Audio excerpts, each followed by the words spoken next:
Kita ke sorotan lain, Saudara. Kejaksaan Agung membawa 3 hakim PN Surabaya ke Jakarta. Ketiga hakim akan dipindah penahanan ke Rutan Salemba Cabang Kejagung dari Rutan Kejati, Jawa Timur. Salah satu hakim yang telah tiba di Kejaksaan Agung adalah Heru Hanindyo. Selain dia, Kejagung juga akan memindahkan Erin Tuah Damanik, hakim ketua yang memvonis bebas Ronald Tanur, dan Mangapul, hakim anggota. Ketiga hakim telah ditetapkan sebagai tersangka suap putusan perkara Ronald Tanur. Sebelumnya, mereka ditahan di Rutan Kelas 1 Surabaya Cabang Kejati, Jatim.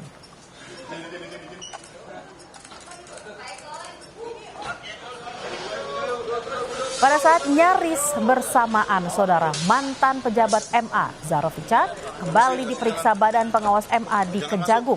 Mahkamah Agung meminjam gedung Jampitsus Kejagung untuk memeriksa Zarofica yang telah ditetapkan sebagai tersangka suap vonis bebas Ronald Tanur. Sebelumnya, Badan Pengawas MA juga telah memeriksa Zarofica. Saat penangkapan ditemukan uang 920 miliar rupiah dan 51 kg emas antam yang diakui hasil dari mengurus perkara selama 10 tahun terakhir.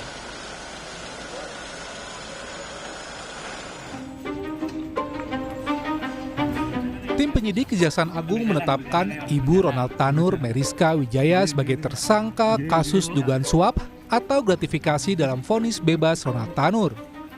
Sebelum ditetapkan menjadi tersangka, Meriska diperiksa sebagai saksi oleh penyidik Kejagung selama 5 jam di Gedung Kejaksaan Tinggi, Jawa Timur. Ibu Ronald Tanur melalui tersangka LR diduga menyuap hakim PN Surabaya agar Ronald Tanur bebas dari hukuman.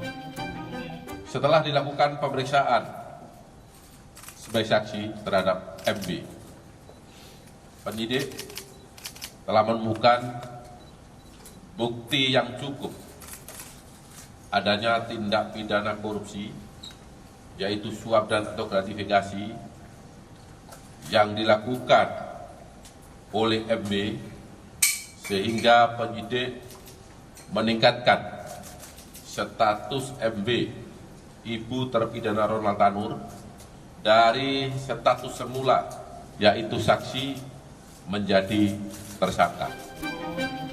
Meriska menjadi tersangka kelima dalam penyidikan perkara kasus dugaan suap dan gratifikasi atas vonis bebas Ronald Tanur. Sebelumnya ada 3 orang hakim di Pengadilan Negeri Surabaya yang telah ditetapkan menjadi tersangka kasus suap vonis Ronald Tanur, yaitu Erin Tuah Damanik, hakim ketua PN Surabaya, kemudian Mangapul dan Heru Hanindyo yang masing-masing sebagai hakim anggota. Kemudian ada 1 orang pengacara Ronald Tanur, yaitu Lisa Rahmat, dan ada Zarof Rikar, mantan Kepala Balitbang Diklat Hukum dan Peradilan MA sebagai maklar kasus.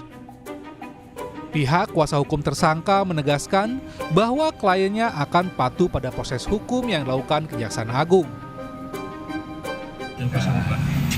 Taat akan proses hukum yang adanya. Kita percayakan semua pada pihak Kejaksaan Agung lewat Kejaksaan Tinggi Jawa Timur. Pak, tadi diperiksa berapa jam tadi, Pak? Kurang lebih 5 jaman. 5 jam. Ada berapa pertanyaan tadi yang sampai? Ya, nanti tanyakan lebih lanjut ke pihak penyidik ya. Untuk proses upaya apa, Pak? Usai ditetapkan sebagai tersangka, Meriska Wijaya langsung digelandang oleh penyidik menuju rumah tahanan kelas 1 Surabaya Cabang Kejaksaan Tinggi Jawa Timur. Ia akan ditahan selama 20 hari ke depan di Rutan Kejati Jatim guna mempermudah proses pemeriksaan dan pengembangan penyidikan yang masih berlangsung. Nyoman Deni, Kompas TV Surabaya, Jawa Timur.